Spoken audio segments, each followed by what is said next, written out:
Welcome to our channel and the latest in our series, Crimes of the Decade.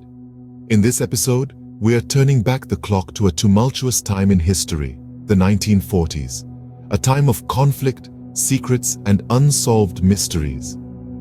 From the shadows of the war emerged stories that still haunt the nation, stories that we're about to unravel. Today, we'll journey through some of Canada's most intriguing and chilling tales. We'll explore the lives of spies who vanished without a trace, children lost in the woods, a squadron leader who disappeared in thin air, a daring gold heist, and a murder mystery that sent shockwaves through the nation. So buckle up as we embark on this thrilling ride into the past, unearthing secrets buried deep within the annals of Canada's history. Our first stop, the tale of a spy who vanished, leaving a legacy that would forever change the course of history. The 1940s. A world at war, nations in turmoil. Yet, within Canada's borders, mysteries and intrigues unfolded that would leave lasting imprints on the nation's psyche. One such tale of intrigue centers around Igor Gouzenko, a cipher clerk at the Soviet embassy in Ottawa. This unsuspecting figure held a position that belied the importance of the secrets he guarded. Gouzenko was privy to information that could tip the balance of power in the emerging Cold War. In 1945, Gouzenko made a decision that would change the course of history. He defected from the Soviet Union, bringing with him a trove of classified documents that revealed a shocking truth. A vast network of Soviet spies had infiltrated Canadian society, operating right under the noses of unsuspecting citizens and government officials. The fallout from Gouzenko's defection was immediate and far-reaching. Authorities swung into action, arresting those implicated in the documents. A series of trials followed, unmasking the spies and painting a disturbing picture of espionage on Canadian soil. The nation was left grappling with a significant breach in its security and the realization of a silent war being waged within its borders. Gouzenko's revelations sent shockwaves far beyond Canada. They forced the Western world to reckon with the reality of Soviet espionage and the looming threat of the Cold War. It was a wake-up call that led to the reshaping of intelligence apparatuses across the globe. Yet for Gouzenko, the cost of his defection was high. He was given a new identity and forced to live in hiding, his life forever marked by the shadows of his past. Despite the personal sacrifices he made, Gouzenko remained resolute in his decision. He believed in the importance of truth, even when it came at great personal cost. Gouzenko's story is an important chapter in Canada's history. It serves as a reminder of the complex interplay of war, espionage, and politics during the 1940s. It underscores the courage it takes to stand up for truth and the lasting impact such actions can have on a nation and the world. Gouzenko's revelations not only reshaped Canada's intelligence apparatus but also signaled the beginning of the Cold War's chill. Yet for Gouzenko, the cost of truth was a life forever in shadows. Stanley Park, a haven of tranquility. But in 1947, its serene woods concealed a heart-wrenching secret. Two young souls, their lives extinguished far too soon, lay undiscovered amidst the verdant wilderness. Their discovery was as startling as it was tragic.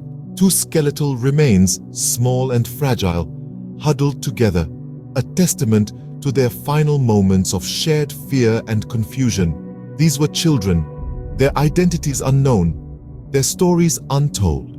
The authorities were baffled. Who were these children? How did they come to be in Stanley Park, seemingly abandoned and forgotten? Investigators worked tirelessly, piecing together the scant evidence. The children were dressed in clothing consistent with the styles of the 1940s, but no missing children reports matched their description. The case garnered significant attention, reaching the hearts of the public and the press. The children were dubbed the Babes in the Wood, a poignant moniker evoking their innocent vulnerability. Yet, despite the extensive coverage and the tireless efforts of investigators, the mystery remained unsolved. The years rolled on, and the Babes in the Wood became a haunting tale passed down through generations.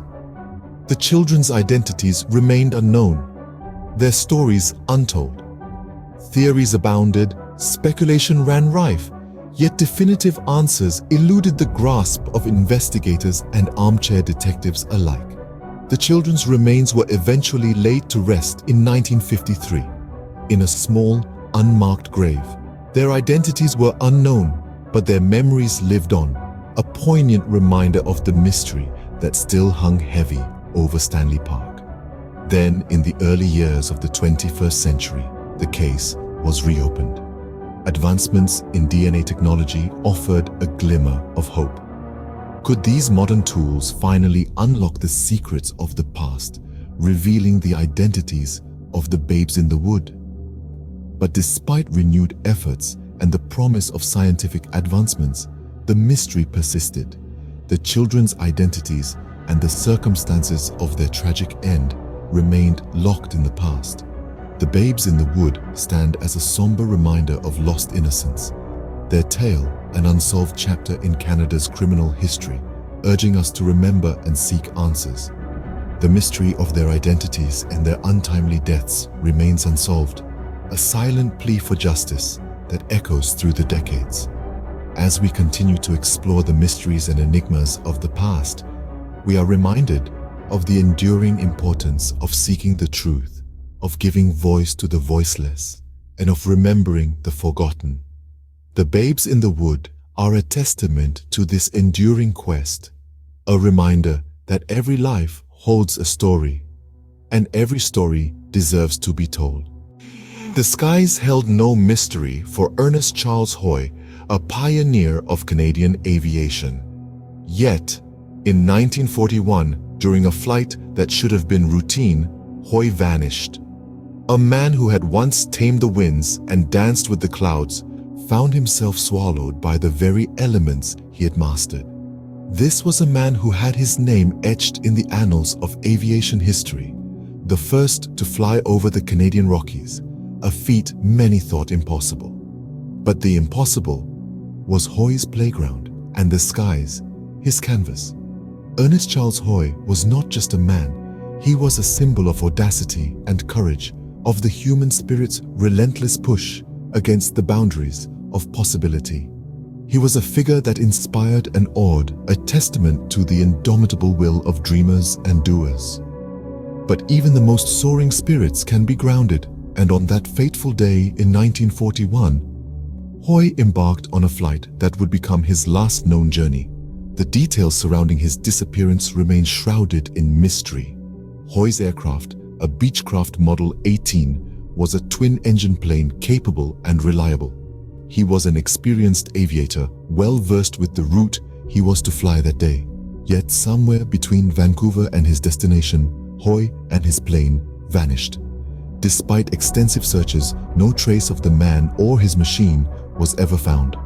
The mountains and forests he once soared over had become his enigmatic tomb, a vault of secrets that refused to yield. Speculations ran rampant. Was it a tragic accident, an unforeseen mechanical failure, or a sudden storm that claimed Hoy? Or was there something more sinister at play, a twist in the tale that we are yet to unravel? These questions have lingered, hanging in the air like an unsolved riddle. Perhaps the most poignant part of this tale is the legacy Hoy left behind. His name is synonymous with the daring spirit of exploration and the relentless pursuit of the unknown. His contributions to Canadian aviation are revered, his feats still remembered. He has become a part of the folklore, a legend whispered among pilots and aviation enthusiasts. His story serves as a stark reminder of the risks and rewards that come with venturing into the unknown.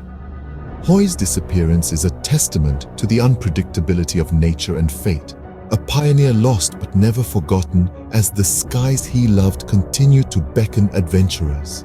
His story is one of courage and curiosity, of pushing boundaries and breaking barriers.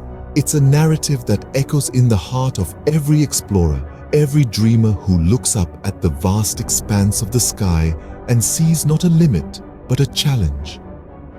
a challenge to venture forth, to explore, to conquer. And while the mystery of his disappearance may never be solved, the spirit of Ernest Charles Hoy continues to inspire, continues to fly. 1949, Montreal. The city slept as thieves orchestrated a heist that would go down in infamy. Picture this. It's the dead of night. Montreal is bathed in moonlight, and an audacious plot is about to unfold. The target, the Sun Life building, an architectural marvel, and the vault that lay within its belly, a treasure trove of gold bars. The thieves were no amateurs. They had meticulously planned every detail. They knew the layout of the building, the timing of the guards, and most importantly, the combination to the vault. Their precision and audacity were unparalleled. As the city slept, the thieves, like shadows, slipped into the Sun Life building undetected. The vault, formidable and thought impregnable, fell prey to the robbers' cunning. With the precision of a master locksmith, they cracked the combination, their hearts pounding in sync with the tumblers of the lock. The door swung open, revealing a sight that would make even the most hardened criminal gasp. Bars of gold, stacked meticulously, glinted in the dim light. A fortune lay before them. With swift efficiency, they loaded the gold into their bags. The weight of their illicit bounty was nothing compared to the exhilaration of the heist. As quickly as they had infiltrated, they disappeared, leaving behind an empty vault and a mystery that would baffle authorities for decades to come. The dawn revealed the audacious theft. The authorities were baffled. How had the thieves known the combination? How had they bypassed the security measures? Questions swirled, but answers were scarce. The investigation led down numerous paths, from organized crime syndicates to corrupt insiders. Yet the gold and the thieves seemed to have vanished into thin air. Despite their best efforts, the authorities hit dead ends. The trail went cold. The gold, it seemed, had disappeared. The audacity of the crime left an indelible mark on the city and the nation. The great gold heist of Montreal had etched itself into the annals of Canada's criminal history. Years turned into decades, and the heist became the stuff of legend. Theories and speculations abound. Some believe the gold was melted down and sold off piece by piece.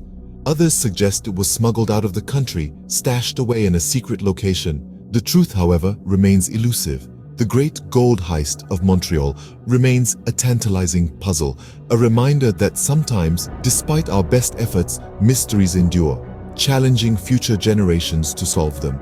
The missing gold continues to captivate the imagination, a symbol of audacity and cunning, a mystery shrouded in the shadows of the 1940s. In the midst of the decade, 1943 bore witness to a crime that sent shockwaves through Halifax, a time of war, of global unrest, yet it was a local tragedy that held the city in its grip. Evelyn Roach, a young woman in the prime of her life, was suddenly no more. Her life snuffed out, her dreams unfulfilled. Evelyn's body was found one chilling morning, a grim picture of violence and disregard for life. The details of her demise painted a bleak portrait of the darkness that can lurk beneath the veneer of everyday life. The investigation that followed was as thorough as it was relentless. Detectives combed through every piece of evidence, every lead, every possible connection, yet, despite their best efforts, Evelyn's killer remained elusive.